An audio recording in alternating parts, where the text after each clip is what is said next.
Eits, jangan heran ya kenapa kita mirip. Soalnya kita ini kembar identik. Kenalin, nama gue Nara. Saudara kembar gue namanya Naila. Kita ini dari kecil udah kayak magnet.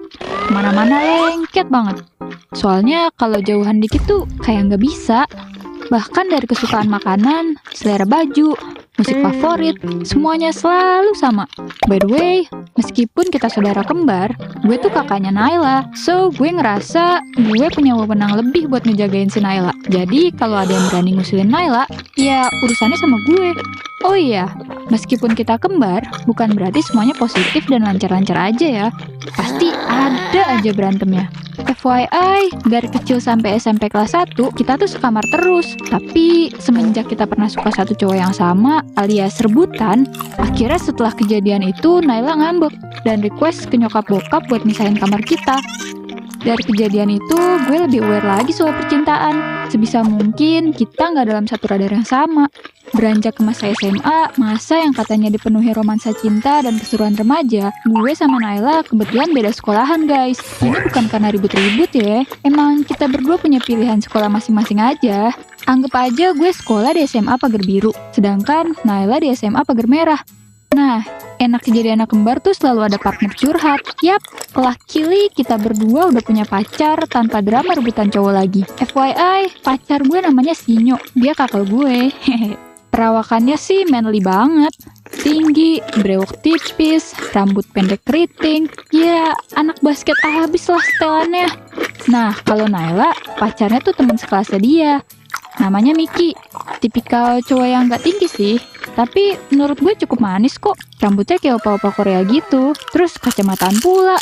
Meskipun kita saling kenal pacar masing-masing, di real life-nya mah kita gak pernah ketemu bareng berempat dalam satu waktu yang sama.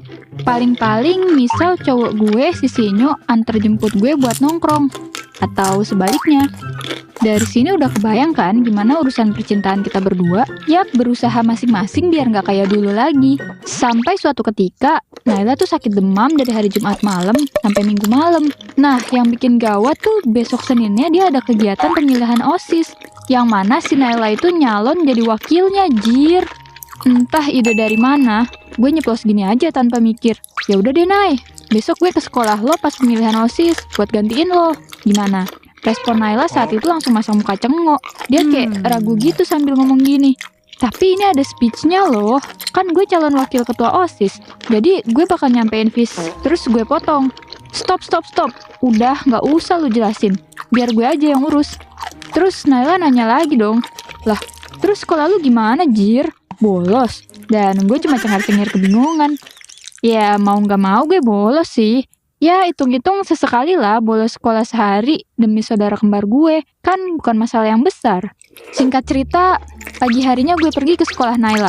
FYI, sebelumnya gue juga udah di-brief nih sama si Naila. Mulai dari harus ngomong apa aja, teman-teman kelasnya siapa aja, dan siapa aja nih gurunya, biar nggak ketahuan. Berhubung pemilihan OSISnya itu setelah jam istirahat kedua, mau nggak mau gue ngikutin pelajaran di kelasnya Naila. Ya sama aja sih, namanya juga masih sama-sama SMA kan. Bedanya tuh di suasananya. Beda banget deh pokoknya sama kelas gue, sekolah gue. Beda deh. Awalnya semua terlihat biasa-biasa aja. Tapi kan cowoknya Naila alias si Miki sekelas. Dari tadi dia kayak ngeliatin gue dari atas sampai bawah. Gue berusaha jaga jarak karena takut penyamaran gue terungkap. Nah, pas jam istirahat pertama, gue sih milih ngehindarin keramaian ya. Takut salah ngomong soalnya. Tanpa diduga-duga, si Miki tahu-tahu duduk di samping gue. Terus dia langsung nyeletuk. Lu Nara kan, bukan Naila. Gue auto diem 1000 bahasa untuk sesaat. Tapi tetap kalem dan jawab. Dih, sama pacar sendiri aja masa gak kenal sih? Terus si Miki ngomong sambil bisik-bisik kayak gini. Udah deh, gue tuh tahu Naila dari parfumnya. Apalagi dia selalu pakai kacamata. Tenang aja, gue bakalan diem kok. Ya, akhirnya gue cuma ngangguk sambil senyum tipis aja deh. Singkat cerita, proses pemilihan ketua OSIS sama wakil ketua OSIS berjalan lancar. Speech gue juga oke kok. Sayangnya gue kalah tipis sama paslon lain. So, gue jelasin deh ke Naila. Iya. Dan respon dia fine-fine aja. Soalnya dia juga udah tahu kalau paslon lain tuh emang susah buat dikalahin. Nah, ini nih awal mula kerandoman terjadi. Tiba-tiba Miki follow IG gue. Ya gue bingung dong. Ya udah deh, akhirnya gue follow back aja. Gak berselang lama, malah dia chat gue duluan. Ya gue sih tanggepin seadanya ya. Soalnya gue gak ada apa-apa juga sama dia. Toh obrolannya cuma nanyain kenapa Naila gak masuk dan digantiin gue. Tapi lama-kelamaan obrolan kita nyambung banget woy. Sampai-sampai si Miki ngide ngajak double date. Gue sama Sinyo, Naila sama Miki. Kita berempat akhirnya double date beneran deh. Disinilah momen keakraban kita. Cuman nih ya, salahnya gue tuh kelewat akrab sama Miki. Sampai Naila nyadar gue kayak ada something ke dia gitu. Bahkan cowok gue si Sinyo masang muka kayak bete. Sepulang dari double date itu, gue kena push dadakan dari cowok gue via chat. Plus, ceceran pertanyaan Naila pas di rumah. Gue jadi kelabakan dong. Akhirnya, ya gue coba untuk jelasin dengan baik-baik. Ini semua terjadi begitu saja, murni karena iya nyambung aja gue sama si Miki. Bukannya marah, si Naila malah random ngide hal yang gak masuk akal. Kan Miki kayaknya demen tuh sama lu. Gimana kalau gue jalan sama Sinyo? Toh, hitung-hitung gantian lah. Awalnya gue tolak ide dia sih. Kayak ada perasaan gak ikhlas gitu deh kalau kemarin gue jalan sama cowok gue. Tapi di lain sisi, gue kayak ada magnet gitu juga ke si Miki. Akhirnya gue yain deh. Tapi dengan satu syarat, jangan sampai begituan deh pokoknya. Gak ikhlas gue kalau sampai kayak gitu. Singkat cerita, gue biarin Sinyo jalan sama Naila. Ya, awalnya sih Naila pakai alasan mau ngobrolin soal kedekatan gue ke Miki. Lama-kelamaan mereka lebih intens gitu.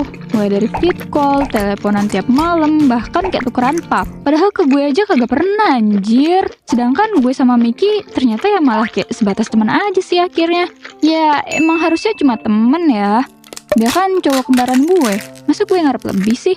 Jujur, di lain sisi, gue amat sangat cemburu ke Naila sama Sinyo. Dari sini gue sadar, dia udah salah dan egois di awal. Gue coba minta maaf dan ngobrol baik-baik ke kembaran gue. Dan responnya, eng. Dia sama Sinyo udah jadian woy. Dan Miki udah tahu, makanya dia kayak bingung juga. Dia juga gak mungkin milih gue ketimbang Naila. Karena ya nyatanya kecocokan kita sebatas teman ngobrol yang nyambung aja. Sialnya, Sinyo gak minta maaf atau ngobrol ke gue. Naila apalagi, dia kayak pengen nunjukin ke gue kalau dia bisa ngelawan balik dan dapetin apa aja yang dia mau. Dalam 2 bulanan hubungan gue sama Naila, meskipun serumah, tapi hubungan gue sama dia jadi gak baik. Ngobrol seadanya doang, karena cuma buat formalitas pas ada ortu aja. Jalan bulan ketiga, Sinyo sama Naila akhirnya putus. Terus kembaran gue nangis segukan dan meluk gue sambil minta maaf. Ternyata ide tukeran pacar tuh emang ide yang gak benar dan malah ngerusak hubungan persaudaraan kita. Gue sama Naila udah sama-sama dewasa. Kita jauh lebih terbuka dan gak aneh-aneh ngide hal konyol yang jadi bumerang kayak